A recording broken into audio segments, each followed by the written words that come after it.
Frank's Red Hot is the perfect blend of flavor and heat, so you can use an entire bottle to make recipes like buffalo chicken dip or buffalo nachos, or even things that don't start with buffalo.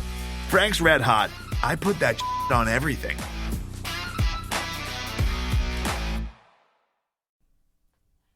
Craig. Oh, it was a perfect day.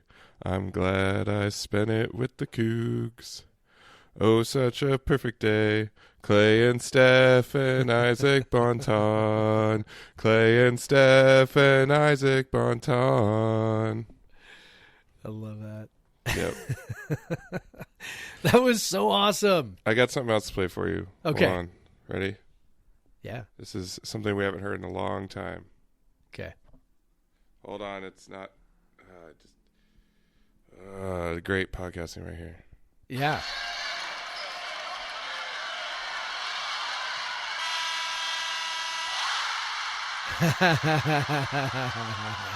That's so true.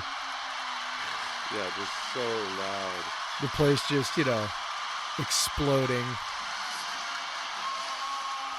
An almost full Beasley Coliseum.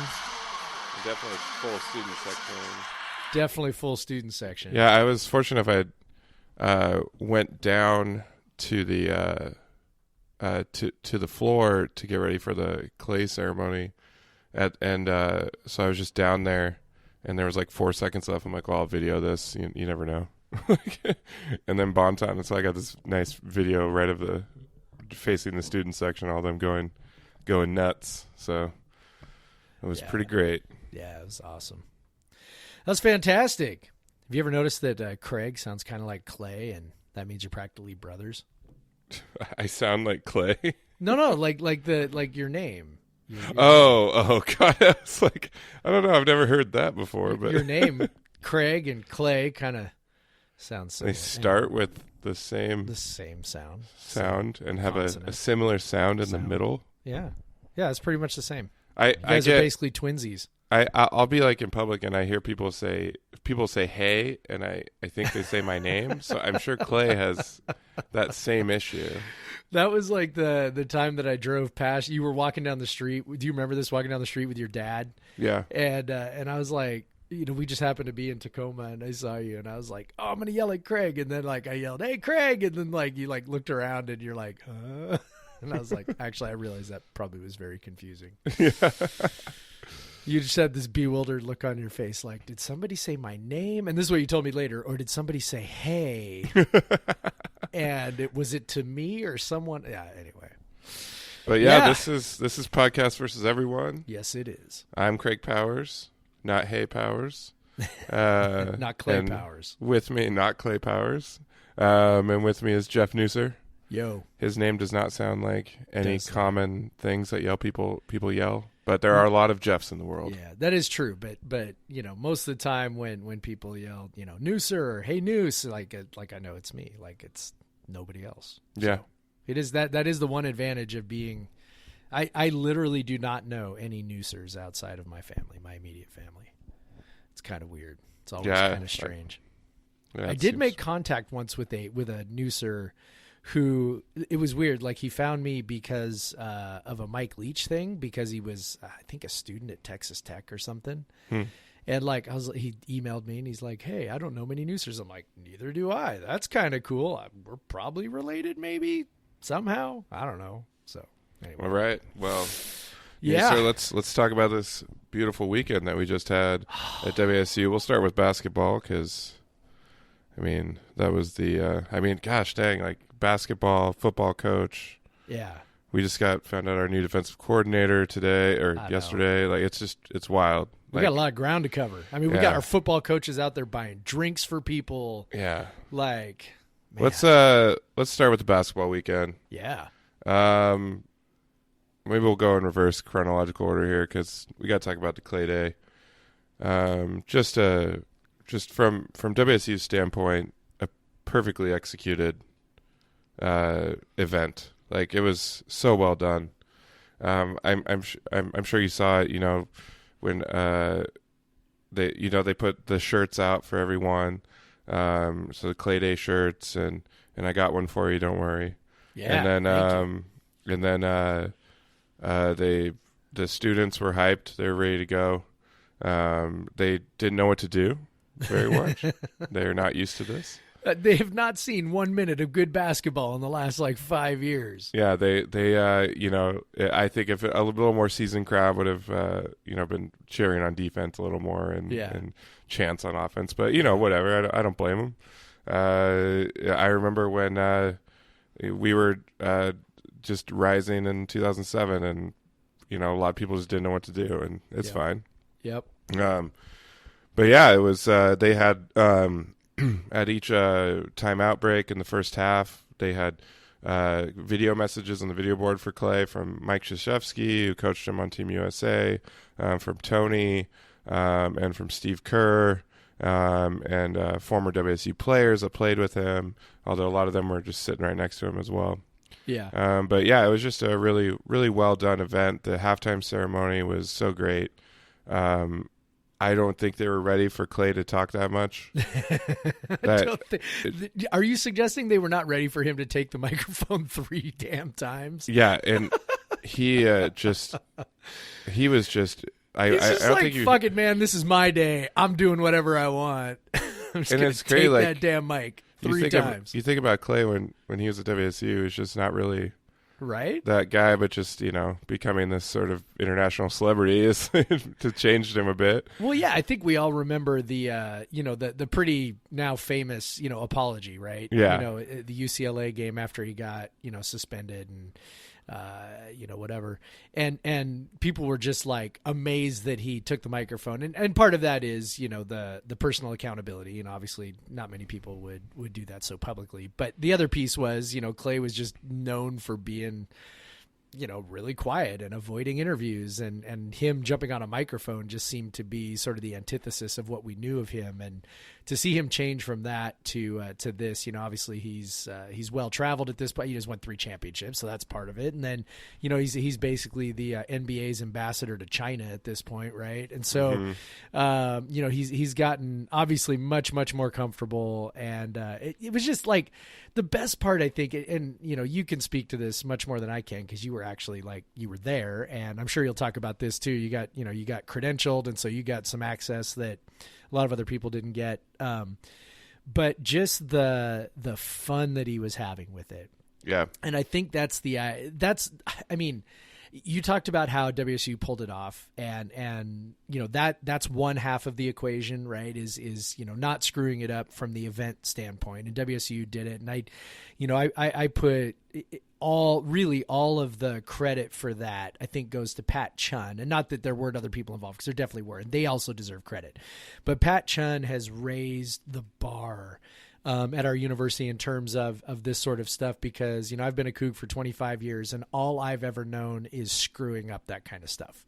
And so to see them pull this off, and to see them pull off game day, and these things so flawlessly, is still sort of startling. So that's half of it, but the other half is you need your guest of honor to play along, right? And right. He definitely did, and he was having so much fun with it, and the celebratory atmosphere was really enhanced by the way he carried himself during the entire thing. So so just so impressed with Klay, and so just thought it was awesome that that he expressed the same kind of love for our university that we all have, and that doesn't always happen with athletes, right? Because they live a little bit of a different life than a regular student, and so to see Klay just sort of act like all of us when we get to go back to Pullman, right? Especially if it's been a while.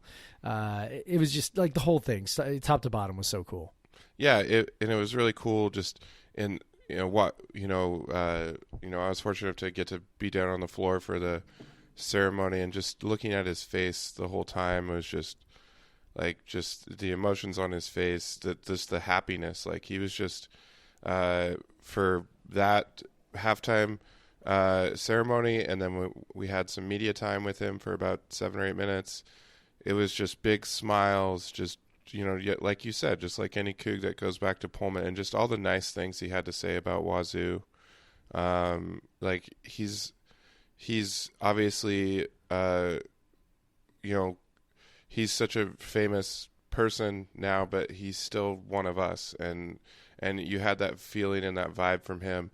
and just the way he treated his former players who they're not these big celebrities and stuff, but like they were sitting in I'm sure you saw that video. They're sitting in the rows behind him, and after they, I think when they were doing after the Back Home song, he like went up and had them come down and sit, and so on the court side, so they got to sit like next to Steph Curry, right? All that stuff. Like, how cool is Zaza that? Pachulia. Yeah, like it's like and another thing that WSU did, man, with Rolovich coming out with they made the football jerseys for Klay and Zaza and Steph, and that's really cool. So and you could just tell that Steph Curry was having a blast, and he was into the game. Like, it was kind of crazy.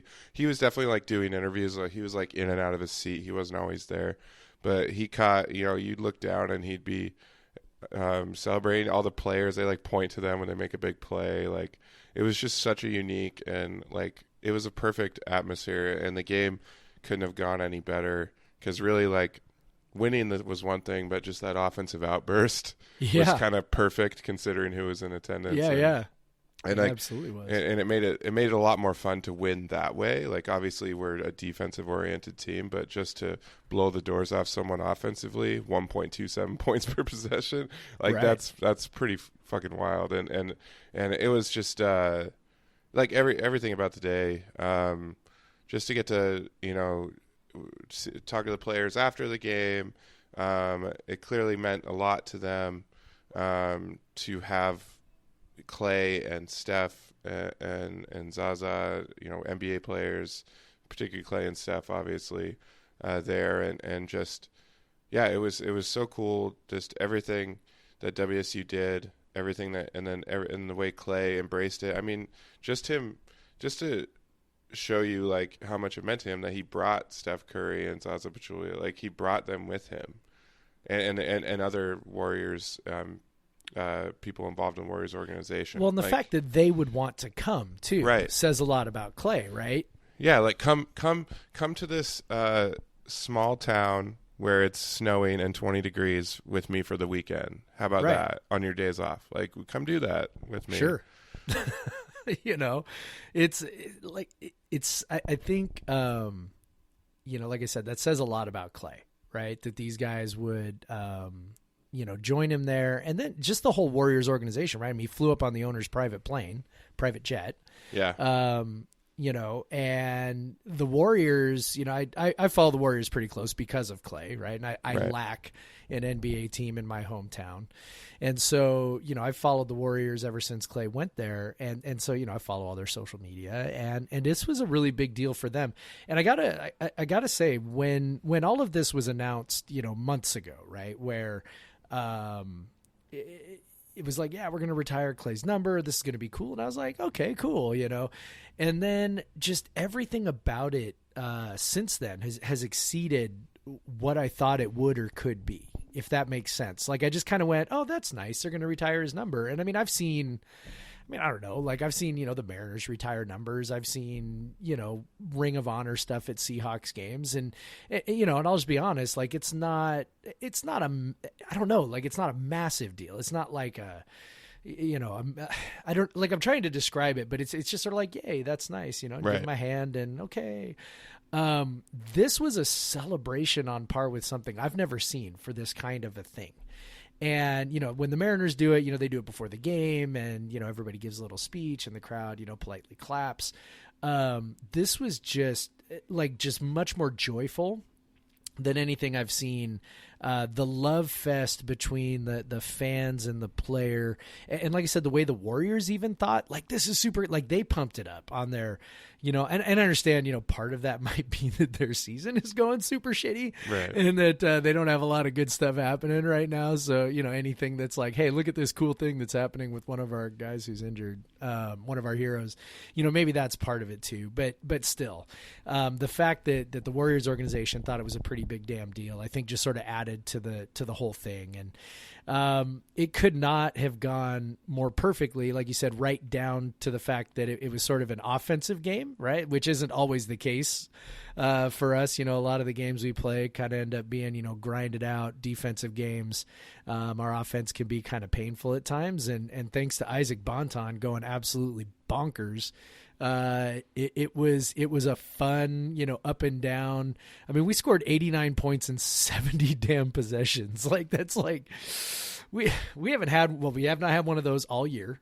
And Not I don't even know. close. And I mean, the closest was probably the first game of the year against Seattle. And that was, I think, 1.18 points per possession instead of 1.27. So yeah, it just like the whole thing just fit together perfectly. And I really hope, you mentioned the students, one of the biggest things was that I was hoping this would kind of happen so that students would go, yeah, this is cool. We can get behind this, and start showing up. And I haven't blamed them for not showing up. Like, I get it, basketball's been trash since they've been there, but maybe now they'll maybe kind of fall for this team a little bit and come out and maybe we could start growing something organically again, like when you were in school.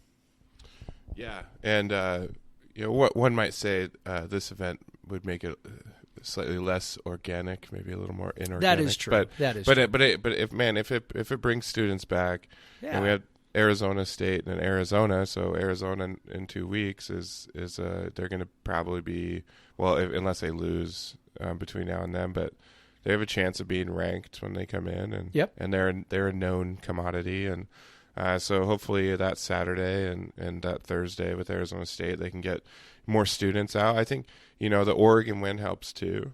I think just that couldn't have been played out more perfectly. Because I know for a fact, Brad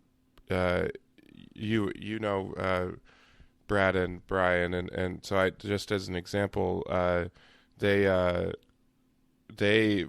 basically booked their trip to Pullman after we beat Oregon because they just couldn't resist anymore. Like they had and so I think there was a lot of Cougs because I think they sold quite a few tickets in the last 2 days before the game after Oregon. So beating Oregon kind of set the stage. Like it made the game feel more big time. It made the program feel more big time. Yeah. Like it wasn't just like you mentioned the Mariners. It feels like every time they honor someone from 1995, it's just like, don't worry about what's going on right now. Right. Nothing to see here. Nothing to see here. Remember these guys? They were awesome, right? Remember? Yeah, but the heroes just felt like, no, the game matters too. Like, and we've beaten a top 10 team 2 days ago, and so there's an expectation to win, and there's an expectation to play well, and yeah, it was just the weekend basketball couldn't have gone any better. Like it was just so perfect. I wish I would have. I had thoughts. A couple months ago of like going to the Thursday night game and then going, but I ended up couldn't do that, but it would have been pretty cool to be there for Thursday too. But I'm so happy that I'm happy that I kind of decided to go with the credential route. I couldn't cheer and I didn't wear Coug stuff, but it was still really fun to be able to be in the press room at halftime when Klay was talking to us, and then get to ask Coach Smith and get to ask Bonton Ellaby and Noah Williams questions after the game. There was I was talking to Bill Stevens, the SID at WSU, and he was telling me that I was like, "Did you get a lot more requests?" He's like, "Well, it wasn't necessarily that they got more requests for press passes. It was just that the people that always have them use them, like us, and probably like the Lewiston paper and whatever else that may not always send people. They definitely sent them for this game. So right. Yeah, the press row was full, and and so I'm glad that I was able to be there for that. And it's it's kind of fun where they have you sit because you're like right above the students, so you're kind of in the raucous part of the of the arena, and just being able to like walk down around, during the game and walk down to the floor and just like walk right behind where Steph and Klay are sitting. And it's kind of funny if you on the Pac-12 broadcast at the end of the game, you can see me behind. They're showing Klay celebrating. You can see me walking behind him because I'm trying to get over to the, to the floor to take some pictures. But it was pretty cool. It was just fun to kind of feel that involvement. And WSU's people, Ben Lasky and Bill and everyone were very welcoming, very nice. We're very fortunate that they treat a lowly internet blog with respect and give us this access when we want it, because we know that particularly in the South and the SEC, not all of our counterparts get that same sort of treatment. So it was really nice to get that, and just an all around incredible day. And then I gotta go celebrate. After I typed up my recap, I gotta go celebrate at the Coug with Preston and Kyle Sherwood and bunch of other people. I'll give shout outs to Brendan, who a fan of the podcast, who I met in Phoenix as well, and Mark. So we got to hang out with some of our listeners and chat with them. And yeah, it was all just a real joyous, fun day, and it was a good day for the Cougs. Yeah, I'll give that shout out to Bill Stevens too. He's one of the best in the business. I've worked with a number of SIDs over the years, not too many in the last however many years, because I don't get out much anymore. But once upon a time, I used to work with a lot of them. Bill's very good, and he's very gracious to us, and really just a super dude. And I think it really helps too that he's a Coug also. A lot of people maybe don't know this, but former men's tennis player at Washington State. So we used to have those. Well, how about the game? So I missed the first half because I was coaching fourth graders, as I mentioned on the podcast last week. That's why I wasn't going to the game. But I did catch the halftime ceremony, and then obviously caught the second half. When I saw the halftime score, I was like, whoa, 46-40, huh? Whoa. Not a lot of defense being played, which apparently was the case. Yeah. So when I started watching the second half, they came out in that zone, played zone for a little while before switching to the man-to-man. And, when they switched back to the man-to-man, it seemed that really made the difference in the game. So I don't know, maybe kind of speak a little bit to the change between the first half and the second half that allowed them to pull away. Well, yeah, they got absolutely shredded inside, which was what we worried about. Coming in this game in the first half. Tinkle and some of their guards were getting penetration, and they were getting easy finishes for their bigs. They're definitely a big athletic front, like a big athletic team. Like they have some players and they have some athleticism on their squad. They got one of the best shot blockers in the country, but it was just frustrating, but obviously the Cougs were hitting shots, so that was helping, sort of stem the tide of getting a blowout, obviously. But the defense in the second half. So I'll say 28 of Oregon State's first 30 points were in the paint.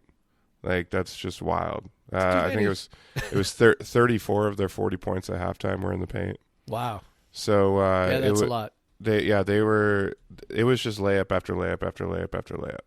And luckily the Cougs were hitting shots too, because, down on my end, I was kind of more towards the Beaver end. So I was just watching, layup. Right. In the second half, like you said, they came out in that zone, which they've done a few times. It didn't, and Smith said this when I asked him about it. It didn't really work that well. It kind of slowed them down a little bit, but then they hit a couple threes, and he didn't mention that, but they hit like a couple threes in a row, and then they came after the next time out. They were not in that zone anymore. Yeah. Like once Oregon State hit a couple threes, because then it's if you're giving up open threes, you're defeating the purpose of right. Anything. They came out in that zone, and there was just it's almost like they tasted it. I think they saw the opportunity because they played really hard, and DJ Rodman Smith called out in the post-game presser, and he was on Tinkle much of the game. He played I assume a career high 30 minutes. I don't definitely. think. Yeah, definitely career high. Yeah, I think he was at like 23 on Thursday, so he's in the rotation now. Yep. But his I guess his dad is known for being one of the better defenders in NBA history. But, yeah, he's all right. Okay. But yeah, like Tinkle, it felt like Tinkle was doing well just because he kept scoring, but it actually took him 20 shots to get 22 points. 22. That's really good. He only shot 4 free throws, which he's not a super high volume free throw shooter, but he can be, especially the way he was attacking the basket. So they were playing some really good defense on him. They were forcing him into tough looks. He's just very good. But he was held way below his typical efficiency, and Rodman and Smith gave Rodman a lot of credit for that. So that's really encouraging to see a freshman like that play defense. And I think it's just like against Oregon on Thursday, which we can talk about that game too because we haven't yet.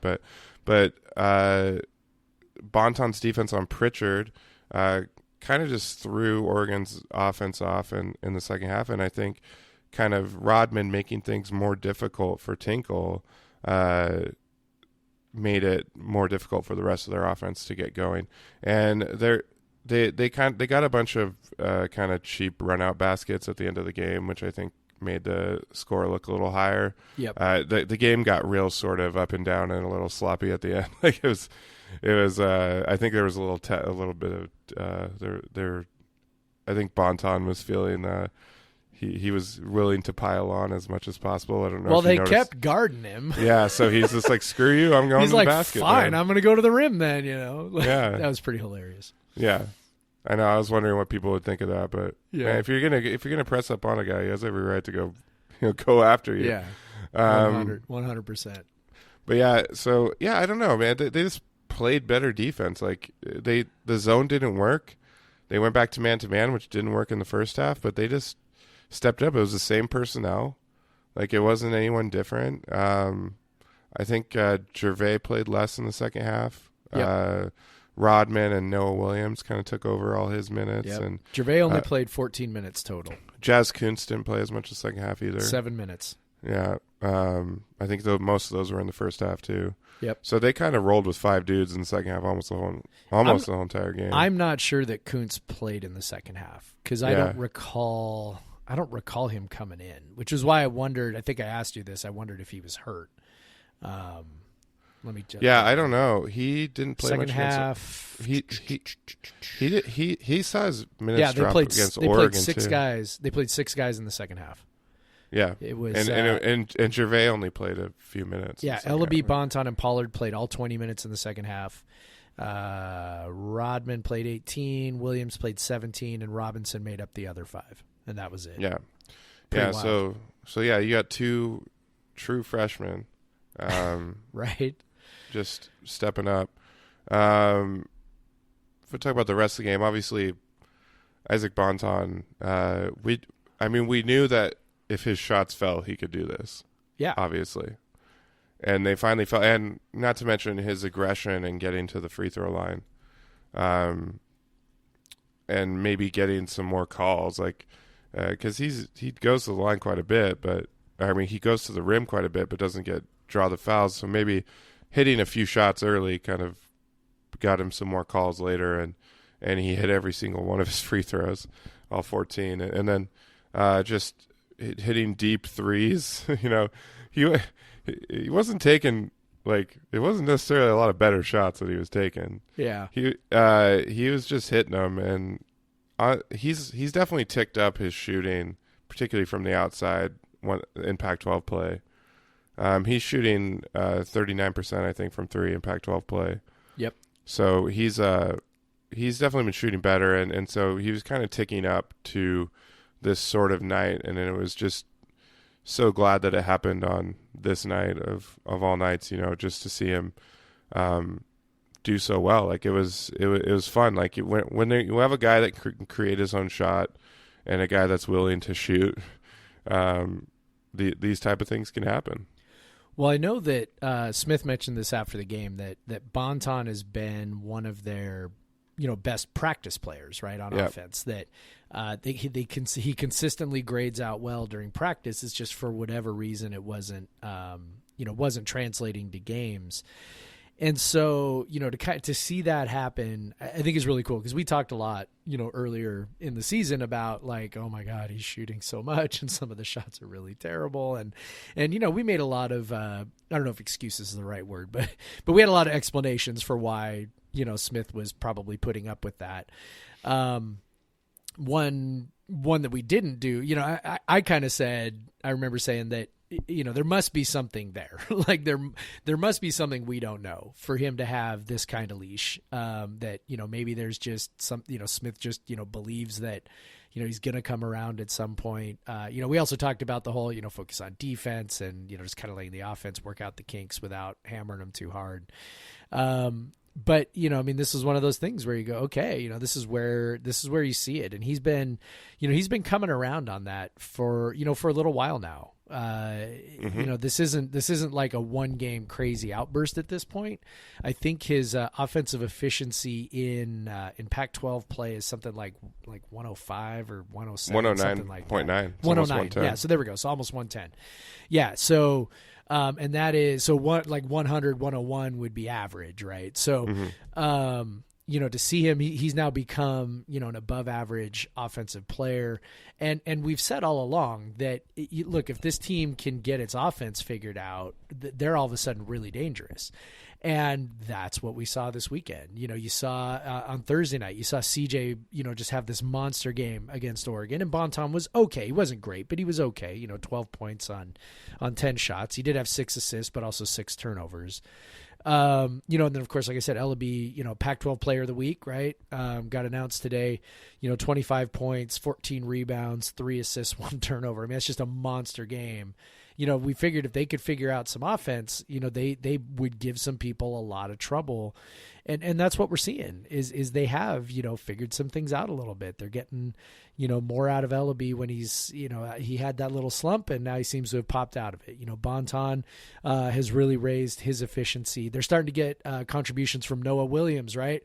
Like, I think Noah Williams became everybody's new favorite player on Saturday, or maybe that's just me, but he's taking people to the rim and basically just abusing them with his 6'5" length. And, he's all of a sudden he's holding his hands down to the floor like they're too small. They can't guard me. And I'm like, shit, this dude is like the king of the trash talkers. Like, did you see when he hit that, when he got the and-one? Yeah.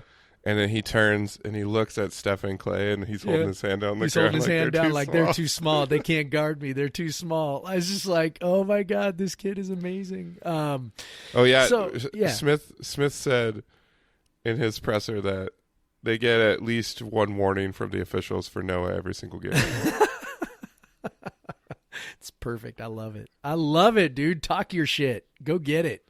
It's amazing. So, they're starting to get offensive contributions from different guys. I think that, inserting Williams into the starting lineup, I think has been a big boost. And I know that was, somewhat, injury driven. And that's the other thing I think maybe we should just mention really quick and just remind people of as often as possible is this team has been destroyed by injuries. Like dudes who were supposed to play lots of minutes, like Jalen Shedd, like Deion James, like Marvin Cannon. I mean, these guys were supposed to be like 3 of the staples. And then you had a guy who was stepping up in Tony Miller. Yep. And I saw him on Saturday in a boot with one of those wheelie cart thing. So he's not coming back anytime soon. Yeah, so to be missing so many of these guys and just having true damn freshmen step up and get into the the lineup, starting Williams, I think, and then doing more lineups where CJ's playing the 4. I think has been kind of I don't know if it's a stroke of genius or just a stroke of genius due to circumstance, right? Because of the injuries, but it's been a thing that's worked really, really well for them. It's allowed them to be exceptionally quick. Isaac Bonton really, most of the time is your, is your smallest guard out there, and he's 6'3", right? So, right. To just kind of do that and, and see another freshman, Ryan Rapp, coming around. He's dealing with, Smith mentioned this on his coach's show, he's dealing with a potential start of a stress fracture. So that's probably why he didn't play much in these two games. But he was contributing when he got a chance. You see DJ Rodman starting to play with some confidence. Noah Williams is coming around, and what that's done is that's taken Kuntz out of the lineup. And as much as I think people kind of like Kuntz, but he's a really limited offensive player, right? He's pretty much a spot up 3 shooter, and he's not even that good at that. And then Jervay Robinson is, bless his heart, he's a really hardworking guy. He plays his ass off on defense, and I think that's why he was in the starting lineup for so long. But he's a complete non-factor offensively. He just cannot score. He can't really shoot. He just when he's on the floor. So when he and Kuntz were on the floor together, you really had two guys who were non-contributors offensively. And so now you've taken them out, you've replaced them with, Noah Williams, who is much more of a threat, to score. He's not much of a shooter yet, but, definitely can do some things putting the ball on the floor. He's a pretty solid passer. I think he's really kind of scratching the surface on that one, had a couple nice ones on Saturday. Mm-hmm. And then Rodman, I think is a better shooter than both Kuntz and Robinson. So, getting those guys in there and letting them, boost the scoring a little bit, I think has been part of the ripple effect. And it's also, I think, made Bonton, so much of his inefficiency early in the year had to do with him. It looked like he felt like, I've got to do this all by myself. And now he looks like he does not have to do it all by himself. Yeah. And I think Ellaby had some of that impact as well in the first at the start of Pac-12 play, and he was really, really not shooting well. But Bonton has was even in the Bay Area, Bonton was pretty good. It just felt like CJ was a bit more relaxed this weekend. You didn't see him kind of do these fruitless drives as much, like where he's just kind of forcing it inside, and and then some of the threes started falling. That helps. For both him and Bonton. That always helps. Him and Bonton, yeah. Because we know for a fact that CJ is a better shooter than what he's been shooting this year. Yeah, and it's finally, and we talked about the deeper 3-point line and the percentages would start ticking up. They are both Bonton and Ellaby are about 32% right now. They were in the mid 20s earlier in the season. Bonton obviously missed his first 19 or whatever, so he's actually been they've both been coming around. That's going to help this offense a ton. I do think they're actually running some more sets too. They really worked that sort of pick and slip with Pollard for about 4 buckets. And they worked it against Oregon as well for some really big baskets too. And they've kind of found that they haven't been doing the Pollard post up as much anymore. That also tells me that maybe they're having some other sets to run. It's not as frequent as it was earlier in the season. Right. Oregon State was not a good team to do it against either. No. Pollard was not a threat to score from the post against Oregon State. No, and also the further you can draw Kelly out away from the basket, absolutely, the better off you are. And same thing with, look, we faced USC, UCLA, Oregon, and Oregon State. And all 4 of those teams have some really tall dudes, long dudes inside. Less so with Cal and Stanford. Stanford presented a different kind of challenge, but those 4 teams, definitely long shot blocker types. The more you can draw those guys away from the basket, the better. And, like I said, I didn't see a whole lot. I didn't see the first half. I didn't see, a whole bunch of stuff they were doing, but my guess is they were really working that continuity ball screen set that they like to use, get Pollard away from the basket. He's got a couple options. He can pop outside to the 3-point line for a 3, or he can, slip to the basket. And again, the farther you can draw Kelly out, and that's really the advantage of, again, playing small. WSU really took advantage of having a small lineup out there, but also having, 6'3", 6'5", 6'5", 6'6", and then, your 6'9" post.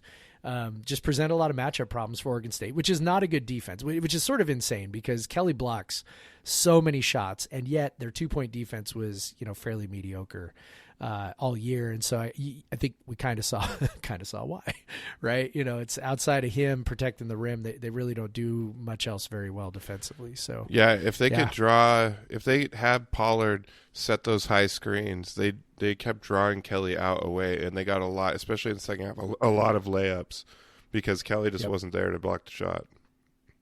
Yep. And so that worked out really well. Like I think Pollard had like 5 layups in that game. I would not have expected that coming in.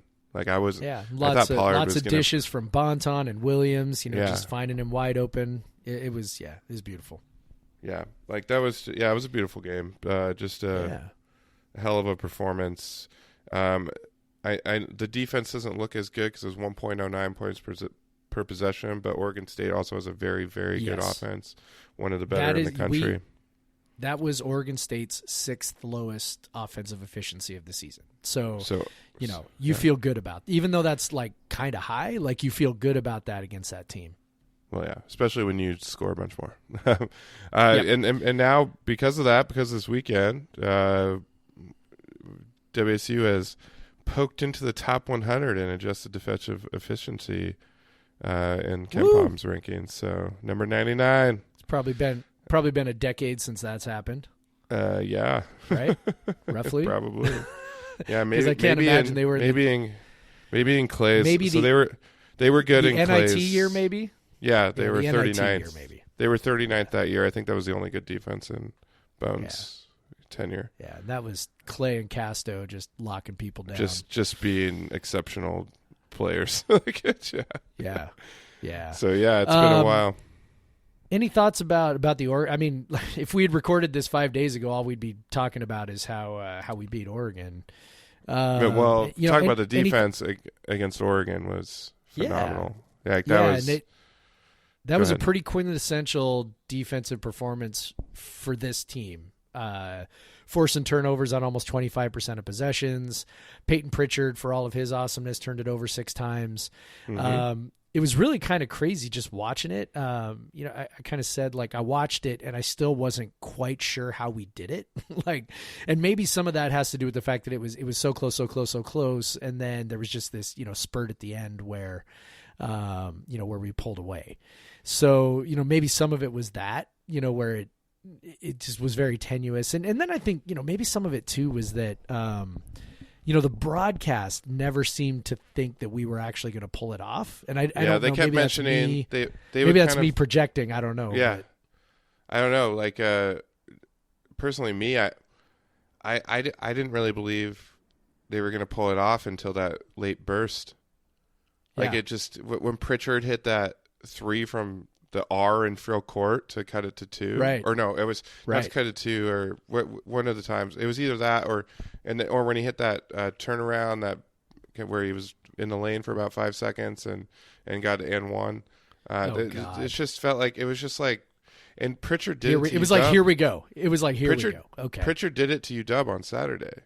Like yes, he did. What I thought he was going to do to us, he did to UW on Saturday. He was hitting 30-footers and setting up guys in the lane for easy buckets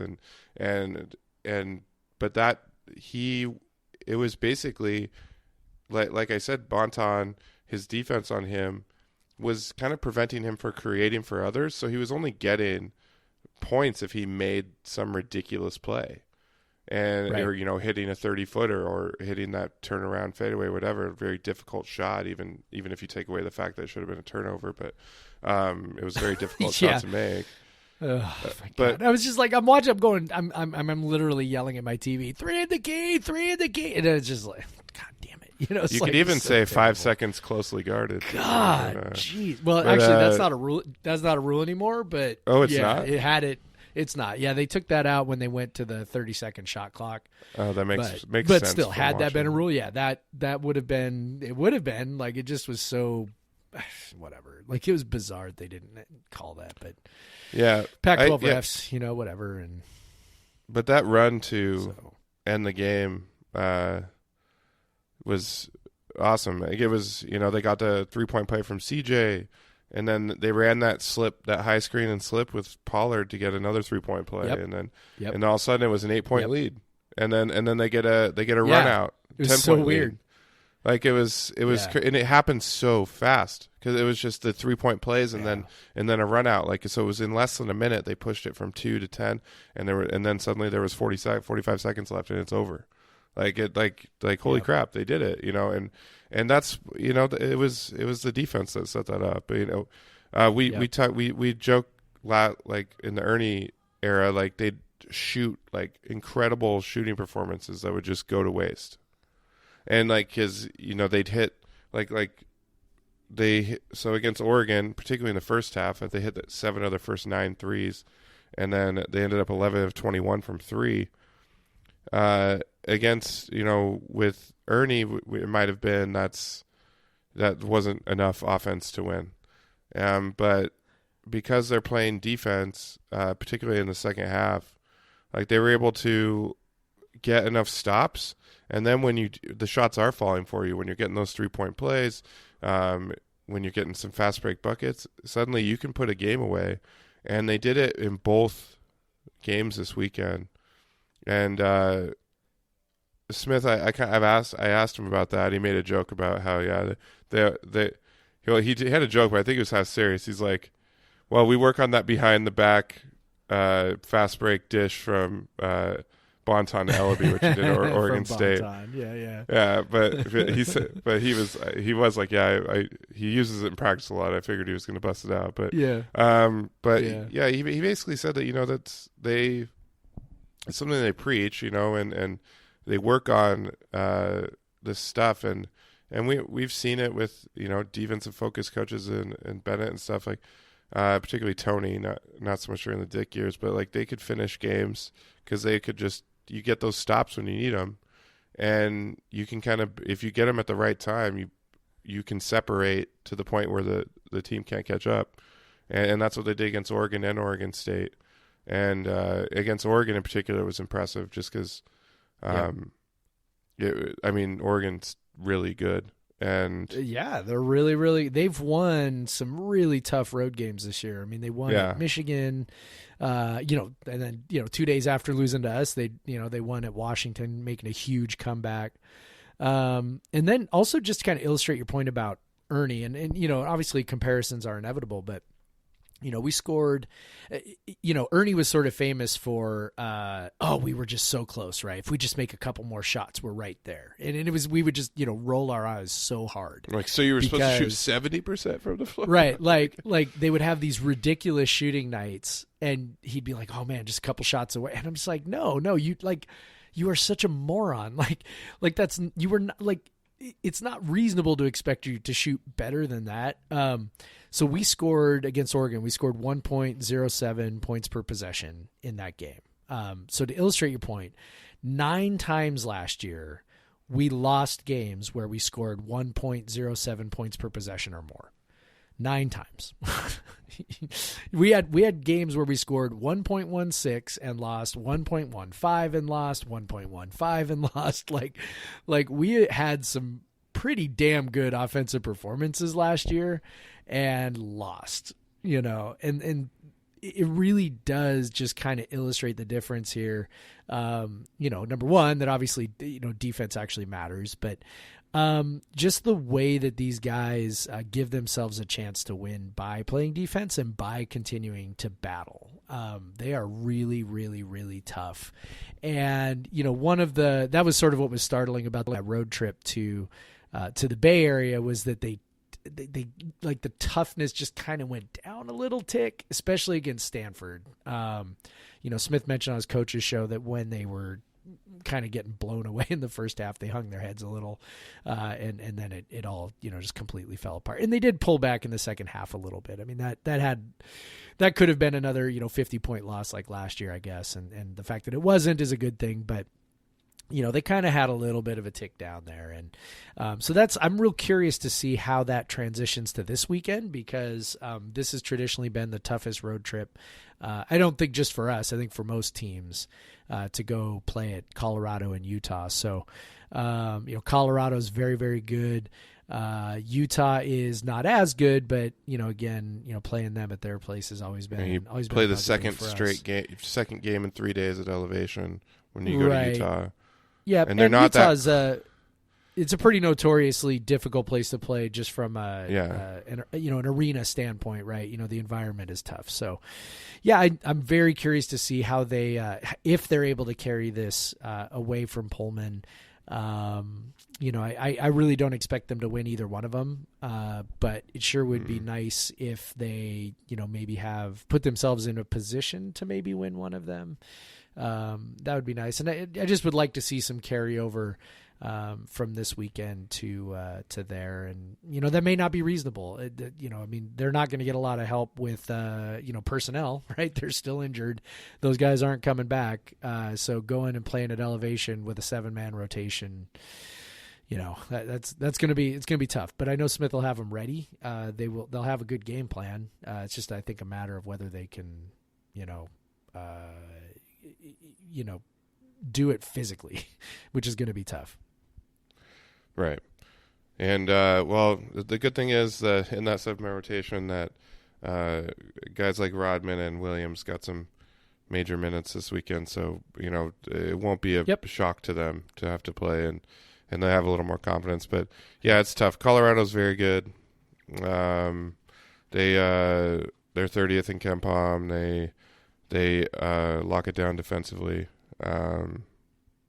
Pretty much all the factors. They're good. So it's they have some size, not a ton of size, but it's still enough to give us trouble. And Utah, it's funny. WSU's actually ranked a spot ahead of Utah in the KenPom rankings now, which is kind of interesting. Crazy. But that's the game that I kind of wish that one was on Thursday and not the second, the second leg of a road trip, because that's the one they really have a better chance to win. Utah's not very good defensively. Worst defense in the Pac-12 in league games. Just horrendous. 1.19 points per possession on average. That's incredibly horrible. That's like Ernie level defense from a guy who had some tough defenses for a while at Utah. So he's always kind of been an offensive coach, but not this bad. So anyway. Yeah. So I don't. Yeah. Well, it could be a tough weekend. But yeah, if they could steal one off this weekend, that would be. You feel awesome about that thing. Yeah. And then to come into Arizona State, another tough homestand. Like we've said over and over again, this schedule is not it's tough. I got UCLA on the road and Cal at home, and those are, and then Arizona State at home are, you're looking get those, and then hopefully you can steal some more on the road. But yeah, it's a tough schedule the rest of the way, and again, the thing is, they surprised the hell out of us this weekend. And you feel it's possible, right? You're not going into it thinking we're doomed. You're going into it thinking, well, maybe, I'll definitely watch. It'll definitely be interesting. You can easily say for 2 games for a weekend, they played like a top 20 team. So they have it in them. Yeah. They do. They're not a top 20 team, but it's obviously the ceiling. There's a ceiling here. And we saw, we probably saw that ceiling this weekend, but they don't necessarily have to play that well to beat Utah or whatever. But we know that we know the offense is getting better. The shooters are coming around. They seem to run more sets and have more fluidity than they did earlier in the season. The defense is going to be there. The one kind of worry is that they did not play defense on their last road trip. So hopefully it's not just a home thing. Hopefully they can get ramp up that defensive intensity on the road. And it's a good test of that with this weekend. Yep. Cool. Should we take a break? Yeah, we definitely are way overdue for a break. Whatever. All right, we're back. Man, if Nick Rolovich bought beer for everybody. Yeah. Like, how about that? It's funny. I live about a 45-minute drive from that bar, and last night I was very tempted. But had I not been, so I was at a poker night with a bunch of buddies, and we were a number of hands deep, and so I couldn't leave. But I was just like, damn it! If I hadn't been that many hands deep, I totally would have gotten in my car and driven from Graham to go there. I also just spent the weekend in Pullman, and a beer was not something I wanted. And I was super tired. Can't imagine why. Had plenty of those at the Coug. It's that's pretty cool. Like he just sent out that tweet at like 9:15 or something at night, and it's like, hey, Cougs, want to hang out? Like, and anybody want a beer? Where should we go? Yeah, then picks up the tab. That's pretty cool. And a lot of people showed up too, judging from the pictures. And as a millionaire should do. Yeah, multi-millionaire. Well, not yet. He hasn't got those paychecks yet, but millionaire now. That's true. Yeah. That's true. The paychecks haven't come through yet. I don't know. He might. Maybe there's some sort of. That's just super cool. Yeah, maybe there's some sort of way you can expense it as a donor outreach or something. But it was pretty cool. Obviously, man, like what a weekend for him to start. He got to meet Steph Curry and Klay Thompson. So obviously a lot's happened since our last podcast.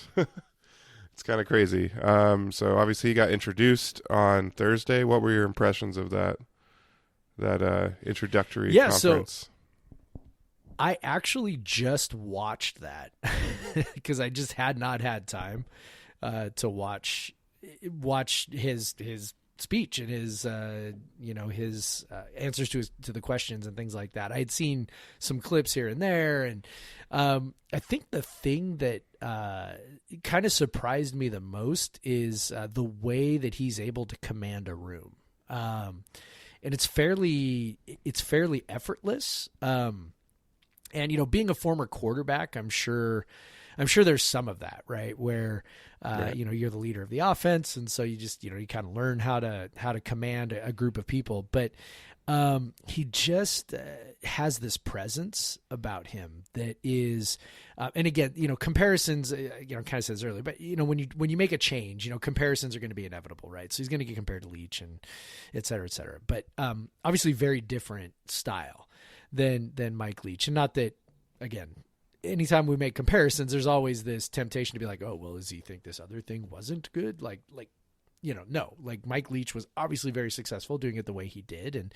And that was awesome. And this can also be awesome, right? He has this presence about him that just sort of, has a feel of authority. Like I don't know a better way to describe it. And so he just, he looks you straight in the eye and he says things matter of factly. He says, this is the way that we're going to do it. And we're going to accomplish these things. And you just are sort of inclined to believe him, right off the top. I can only imagine how the first players meeting went, and how much, I know a bunch of those guys tweeted afterward that they were, super fired up about, getting ready to get to work. So I can only imagine, we all got a tiny little glimpse of that during his news conference, but you can just see, the belief that he has in what he's doing, the belief that he has in where the program is going to go. I can only imagine how the interview with Chun went. Like, just, I imagine he impressed the pants off him. Right. So, like that was sort of my big takeaway. I know other people took away, the whole, we're going to recruit Washington and we're going to, great. Like, I'm not against that, but I also don't think that's quite as big of a deal as other people think. I also don't, I don't freak out about, putting, greater emphasis on the Apple Cup or whatever, but, good for him for the whole, 317 thing, right? Whether people want to argue about whether it's 316 or 317, but, his days until the Apple Cup quote obviously went over really, really well. So, I think it was about as good of an introduction as you could have. He clearly knows his audience, right. Again, as evidenced by, hey, let's go get some beers. I don't think it could have gotten off to a better start. And I don't know how you feel about that. And again, I think there's a lot of stuff that remains to be seen. Obviously, I mean, he's hiring, news broke yesterday about defensive coordinator, guy from Wyoming. He's loading up his staff with group of 5 coaches, which makes me a little nervous. I understand why he would bring all his Hawaii guys. He's teaching a very unique and intricate offense, so that makes a lot of sense. But, kind of piling on with, a bunch of group of 5 defensive guys, I worry about that. Not from a coaching standpoint. There are good coaches everywhere, but I worry about that a little bit from a recruiting standpoint. So anyway, those are some of the things that are kind of floating around my head right now. Well, I understand what you mean, the group of 5. So Jake Dickert is the defensive coordinator. I got to think. So the Hazelton from Kansas State was kind of a rumored option. My guess is he wasn't willing to make that, even though he knows Rolovich, wasn't willing to make that kind of lateral move after just 1 year at Kansas State. I'm guessing he recommended Dickert because Dickert coached underneath of him at Wyoming. And so he's coached for, this is his first year. This was his first year as an FBS defensive coordinator. They were a good defense. They were better than most WSU defenses that we've had lately. They were 24th in yards per play, 29th in success rate success rate allowed, good against the rush. They were very good against the rush, less good against the pass, but he's coached some good DBs. That went to the NFL. He was a defensive backs coach before. So, like you said, from a coaching standpoint, from the recruiting standpoint, I see what you mean there. It's also, he, according to Wyoming, he brought over 2 of his coaches, so there's still quite a few positions to fill. So hopefully they can, fill those with other guys. Maybe not saying that those guys aren't good recruiters, but maybe some guys that have more experience recruiting to a Power 5 school and not a Group of 5 school. But so there's still obviously quite a few hires to make defensively and offensively, because he brought his defensive ends coach and cornerbacks coach with him. So you still have linebackers and I don't think we had a separate defensive ends and defensive tackles coach, but we might now. Well, you're allowed 10. You're allowed 10 assistants. If I've counted right, Rolovich is bringing 4 from Hawaii. I still not sure so that that's 4. He brought the passing game coordinator. I wouldn't be surprised if he ended up getting hired there, but at Hawaii. Yeah. So I think there's probably maybe 2 or 3 spots left. So I would like for them. See, this is the hard part of, and this is where, maybe this is a thing, maybe it's not. But when you've got a guy who has spent almost all of his career within a certain circle, they don't, the tentacles don't go out very far, right? So when Leach got here, obviously, I mean, he'd been coaching for a long time, had, coached in a number of different locations, had lots and lots of former players who had been coaches. When he put together his first staff, he was pulling in dudes who had been coaching for a while and knew what they were doing. And then when it was time to replace some of those guys, he obviously made some really great hires with Roy Manning and Ken Wilson. And, just made some really, really great hires there and put together that. Basically, the second iteration of his staff was amazing. Well, with Rolovich, it's like, he has spent almost all of his career at Hawaii, except for the 4 years he was in Reno, and that includes like his playing career and I mean everything, right? So, the tree hasn't gone out very far, right? So, right. You see that he hired a defensive coordinator from Wyoming that had connections to Hawaii, right? So I get a little, again, just I'm not trying to throw a wet blanket on the thing, but I do get a little bit concerned about that, because that is how these staffs get put together is, somebody knows somebody who knows somebody. Somebody recommends somebody who recommends somebody. And the more people and the farther out that tree goes, the more likely you are to be able to bring in a quality guy, someone who's going to say, like somebody's going to recommend a guy and say, hey, to this guy, yeah, you should go up and work for Rolovich. That'll be a great move for you. Recommend that sort of thing. It really is all about networking. That's why a lot of these hires get done at like AFCA conferences, right? Where it's like, right. Dudes are all just hanging out. People start talking, informal interviews, things like that, networking. And I mean, let's be real. This is how the rest of us also get our jobs, right? So, right. Coaching's no different. It's, you work with people, you hire people, that's also part of the reason why, there's been such a difficult time getting African-American coaches moving up the ranks, but I guess that's a different conversation, but it is how things get done. And so like I said, just mildly like, I'm hoping with these last few hires, we see some guys who are maybe, exciting sort of, established Power 5 guys who are not, say, the Jeff Phelps, Rock Bellantoni types, but more maybe the Manning types, who, right. Can maybe, really make a difference, really make a dent recruiting. Because I think the guys they've brought in are the teacher types. So I'd really like to see them fill out the rest of the staff with recruiter types. Yeah, and I would suspect they are going to do that, but it's just making the right hires. And like you said, Leach kind of didn't do that at first, and then was able to, hire some guys who eventually were hired by Oregon. But yeah, well, a lot of our fans wanted those guys to come back, and I'm like, well, me too, but come on. Yeah, They're right. not coming back. They're not leaving that place. Are you kidding me? They're pulling in top 10 recruiting classes. Yeah, they're pulling in top 10 recruiting classes. They just won a Rose Bowl. They're being paid handsomely. They ain't coming back to Pullman. Are you kidding me? Yeah. Goodness. I do appreciate that kind of optimism, though. Yeah. We got to be optimistic, like I can appreciate man. It. But so, yeah, overall though, obviously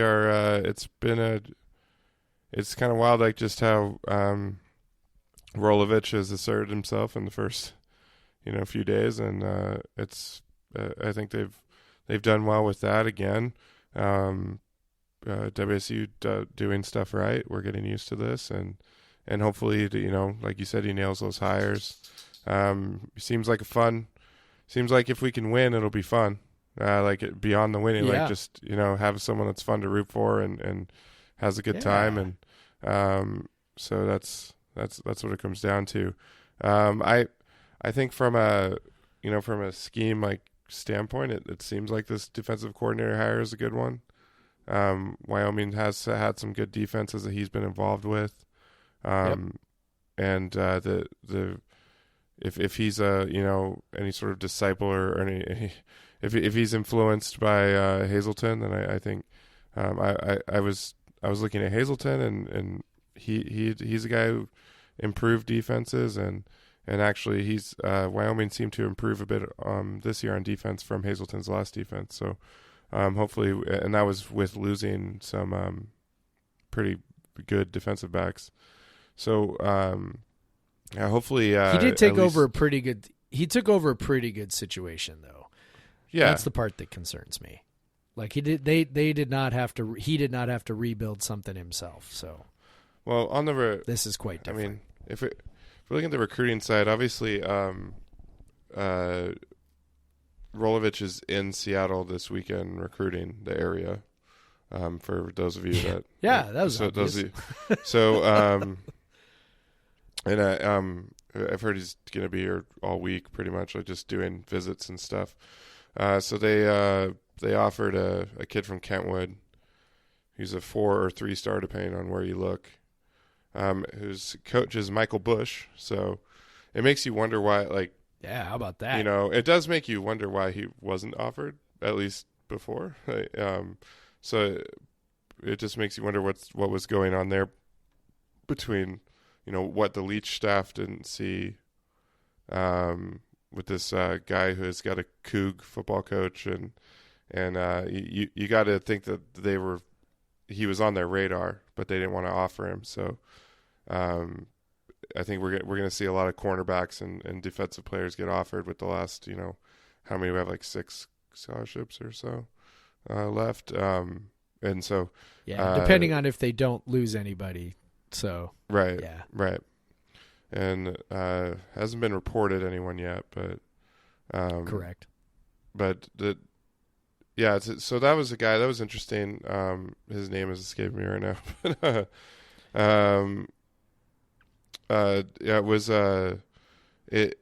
I guess, like, if you're worried about like WSU recruiting Washington, that may be a guy you could look at and be like, well, why aren't they recruiting him? He's committed to Arizona currently, but that I don't know how. Yeah. He's not signed though, so he committed to them, but he didn't sign in the early. He's been committed since before the early signing period, but didn't sign. So something's up there. Maybe obviously his recruitment is still open. So his his name is, I'm scrolling back through. That's all right. Damn it, I can't find it now. I tend to think maybe it's an academic issue. You know, if he didn't sign yet and didn't have a lot of other offers for a guy who, or you know, it's also possible maybe he just blew up his senior year because he committed I think he committed to Arizona way back like in July or so. Arizona's a tire fire. From Arizona Desert Swarm, it said that he had an offer from Air Force. So I don't. That'd be weird if he had. Yeah, so that was the one thing that didn't compute, right? Yeah. Yeah. So I don't know, man. It beats me. Really, it beats me.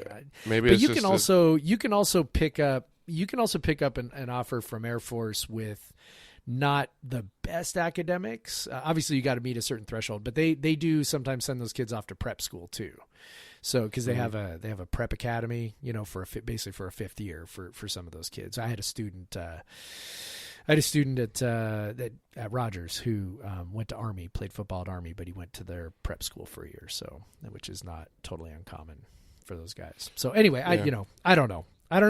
You know, who knows? For whatever reason, we didn't offer him before. He doesn't have, you know, for a kid that 24/7 thinks is a 4-star kid, he doesn't have a lot of, you know, he's got a lot of Mountain West Conference offers and not a lot of Power 5 offers, and so something was up. I don't know what, but you know, it'd be cool if we could get him. You know, he's 6'1". He's it's apparently highly thought of. So he's been holding out for something better, or there's a reason why other people have been staying away. So yeah.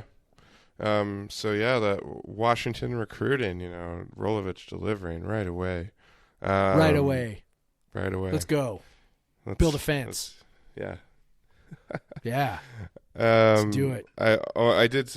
You tweeted this, but we got to say it on the podcast too. You said Rolovich's opening conference was like Die Hard Cougs bingo. So it really was. Yeah, I mean, you know, saying the whole, you know, we're going to recruit Washington. We're going to, you know, the Apple Cup matters again. You know, that kind of, I mean, he didn't say matters again. He didn't say that, but it was, you know, that was heavily implied, right? That, you know, it was really obvious that he had done his homework. Like, I mean, really everything he's done here, it's pretty obvious he's done his homework. You know, he knows what's important to people. The one thing he said in the press conference was that he looked forward to I'm paraphrasing, but looked forward to hanging out with Cougs so that he could learn about what it means to be a Coug and about our history and then to hear him, it was funny watching that today and hearing him say that today in the context of last night, right? Where he throws it out there, hey, any Cougs want to go get a beer, basically. And then he meets up with them, and then, by all accounts, spent, that whole time, talking to people. I think he really does. I think he really is a keen listener, and a thoughtful guy. And he's open to new ideas. Now, I'm guessing that's why he and Leach sort of hit it off, because Leach is very much like that. I know maybe people don't always see that side of Mike Leach, but he's a really curious dude. One of my personal interactions with him was I was over for spring practice last year. I know I talked about this on the podcast, 10 months ago. But, I was over there and downtown Pullman flooded, and I was in on a position meeting with Leach and, watch the whole thing. Well, after it was over, we all started kind of talking about, wasn't that rain crazy? And Leach hadn't really seen any of the damage. And I just happened to have some of the pictures on my phone from Twitter, and so I showed it to him and he was like, wow. And he's like looking at all the pictures. He started asking questions, he's just like, that's the kind of guy he is.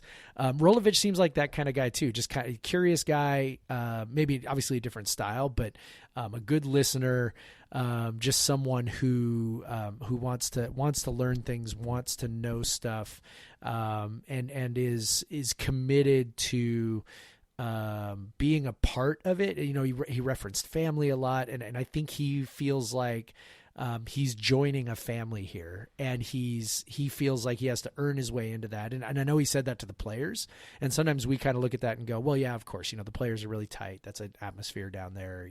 Those guys spend a lot of time together. That's really a family, but I think that's really extended out to just sort of the WSU family as a whole, and I think he's already gotten a glimpse of just kind of how tight we are and how, it's a little bit different. I know he's coming from an environment that was like that, in Hawaii, where family is so important. And I think that's the sort of thing that he's going to be able to sell, when he's out recruiting, and in particular, if he's able to go, back out to the islands and, potentially Samoa, selling that family atmosphere and saying, this is part of what makes us is this family, this back home, this, just all of this. It's a special thing that is in general, not always, but in general limited to people who went to the school, because it is so remote and it's not located in a population center. So I think he gets it. And I'm thrilled that he's kind of doing and saying all the right things. Yeah, absolutely. And just for the people that were probably screaming at their dial, his name, Alphonse Oiwak, probably pronounced that way wrong, was the cornerback recruit from Good luck, buddy. that we were talking about. Yeah. Now you know what it feels like for me on the first day of school. It's always like that. Going down the roster, just going, I don't know. I'm just going to try. I'm going to shoot my shot. Anyway, you shot your shot. Good job, Craig. Yeah, I did my best. Did your best. A for effort. Yeah. Yeah, I'm a teacher. I can give you that. Yeah, thank you. So, yeah, new head coach, new number in the rafters at Beasley Coliseum. What a week. Just how about, here's another thing from last week that we hadn't talked about yet. Morgan Weaver going number 2 overall, right? Yeah. Going to Portland, goddammit. I know. But I'm happy for her. But yeah, hate her. I was really hoping that she would end up with the Reign, because she's from University Place, so she's right by. Yeah. And no matter where she was drafted, except for one team, I was going to buy a little Morgan Weaver jersey, but I'm not going to buy her a Portland one. Oh, it's sad. Can't do that's that. Too far. Yeah, that's okay. That is a line we cannot cross. I hope she has a lot of hat tricks and 4-3 losses. Yeah, there we go. I look forward to if she can make it on the U.S. roster. You can get her one of those. be one of those. Exactly. Yeah. But yeah, it's super cool, man. Just like it's incredible, like all the cool stuff that's going on right now. Actually, I had 2 players drafted. They had Avery Collins, a grad transfer from Stanford. She got drafted 17th overall. Yeah. I was thinking, I doubt that in any sport WSU's had 2 players go in the first 17 picks of a draft. I don't. Obviously, I think that's a safe assumption. Yeah, from what I've heard and read, the NWSL draft is kind of weird. You kind of have the option to participate or not, like more so than it's not as kind of ingrained into how player acquisition as it is in like the NBA or the NFL or MLB or whatever. But it's not as required. Like apparently some players can just kind of skip it and find their own way. Yeah. But the concept of a draft is uniquely American. Like it's hilarious too, because we are the most, proudly capitalist society, and yet we have this profoundly socialist mechanism for distributing talent into our sports leagues, which is sort of bonkers, but because nobody else on the planet does that. They buy their players. Hey, you're available. Let's sign you. They develop with youth academies or whatever, and MLS is even moving that direction. Their draft is practically meaningless now.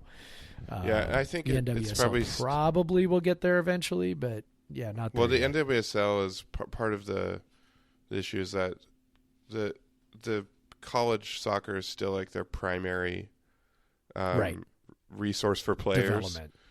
Development. Like you're seeing the MLS move a lot more towards academies, but I don't think the academies aren't set up quite as strong. They do have them. Not every team has them, I don't think.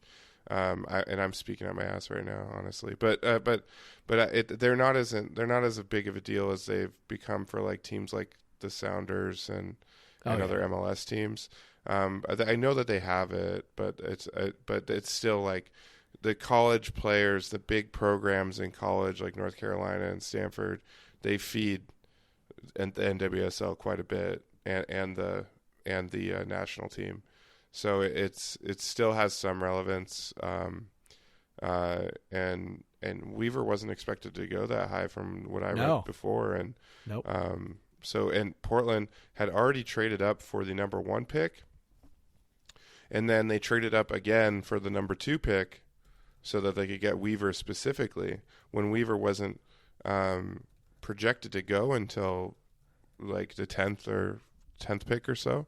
But it's really cool that to see they had that much belief in her. Obviously, that tournament run I think did a lot for Morgan and a lot for probably Avery Collins and a lot of the Cougs as well, a lot for the program. But for Morgan specifically, I think it was there was this potential that a lot of people knew she had that maybe her senior year she didn't quite deliver on until the end of the season.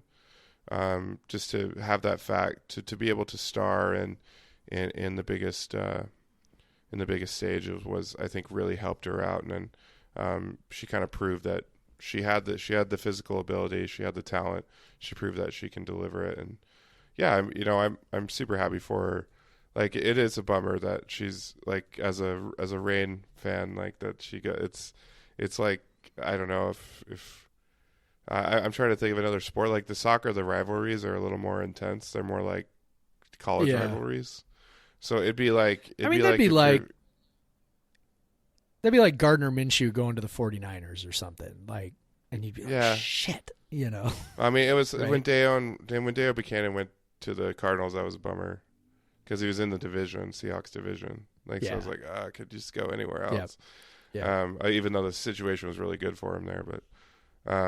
It seems like the situation's really good for Morgan if they traded up to get her in with the 2nd pick. So I hope it works out really well for her. She's got potential to be a star and someone for Cougs to be proud of. So even if it's disappointing, I know there's a lot of Cougs from Southwest Washington and Portland, so they're probably super excited. I actually have I know of a very specific person who's really excited. So it's like we had talked about, like I've talked about Cougar soccer with her and we razz each other about the Timbers and Sounders But it's actually, and we'll say, and you might have been ready to make this point, but it's far and away the best crowds and atmosphere in that is NWSL what I was in Portland. Say.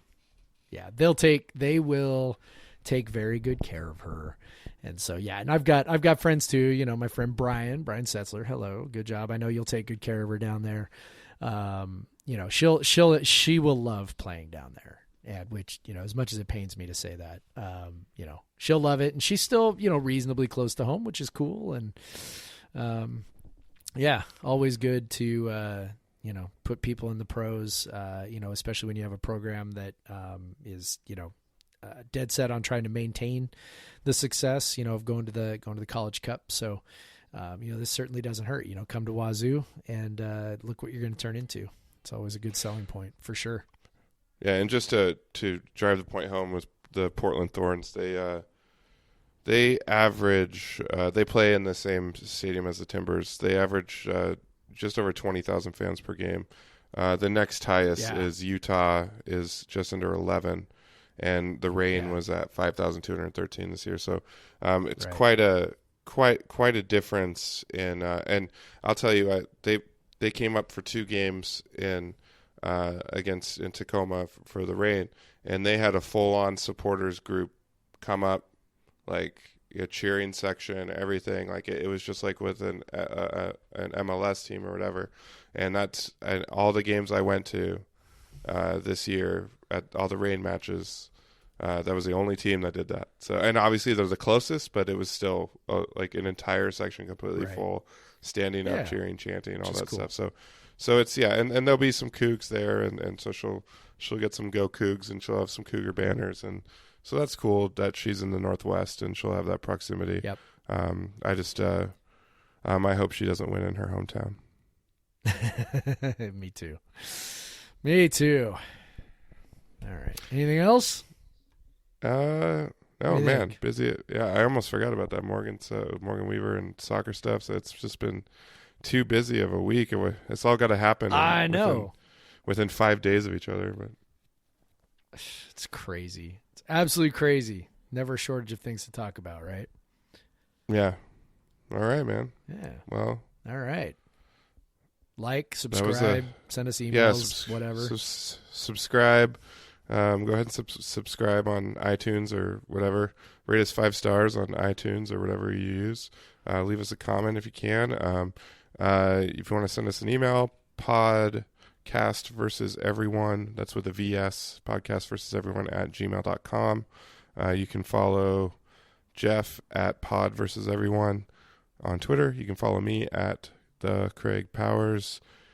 What else? I think that's all the plugging of things. You listen to the Kook Center Hour. Michael's been putting out a lot more episodes than this off season. There's been a lot going on, so awesome. I saw that we've already had, this will be our eighth episode this month on the Kook Center feed. So you're definitely getting plenty of content here. Yeah, and hopefully this basketball team can keep it rolling, and we'll have fun throughout the spring. So I think that's it. That's all. And go Cougs. All right, man. Go Cougs.